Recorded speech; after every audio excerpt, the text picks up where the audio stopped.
சரித்திரத்தில் புகழ்பெற்ற ராஜராஜ சோழனின் சகோதரி அரசிளங்குமாரி என்றும் இளைய பிராட்டி என்றும் மக்களால் போற்றப்பட்ட மாதரசி. இப்பொழுது தெரிகிறதா நான் யார் என்று?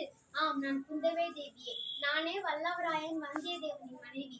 உலகமே புகழும் அறிவும் ஆற்றலும் கலையுணர்வும் கொண்ட அரசனை உருவாக்கியவள் நான். ராஜராஜனின் ஆட்சி காலம். நானே வல்லவராயன் வந்தியத்தேவனின் மனைவி. உலகமே புகழும்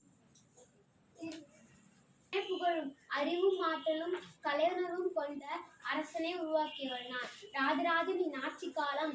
அது தமிழனின் பொற்காலம். உலகரங்கில் தமிழை உயர்த்தியது தஞ்சை பெரிய கோவில்.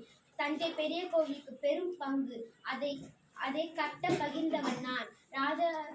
அரசனின் என் மக்கள் அனைவரும் என் மதியையும் கம்பீரத்தையும் வெகுவாய் போற்றினார்கள். பெண்கள் மனதில் மட்டுமல்ல, உடலிலும் திறன் மிக்கவர்கள். ஒரு பெண் மனம் வைத்தால் ஒரு மாபெரும் சாம்ராஜ்யத்தை உருவாக்கலாம் என்று செய்து காட்டியவள் நான். பெண்ணாய் பிறந்ததற்கு கர்ப்பம் கொள்கிறேன். நன்றி, வணக்கம்.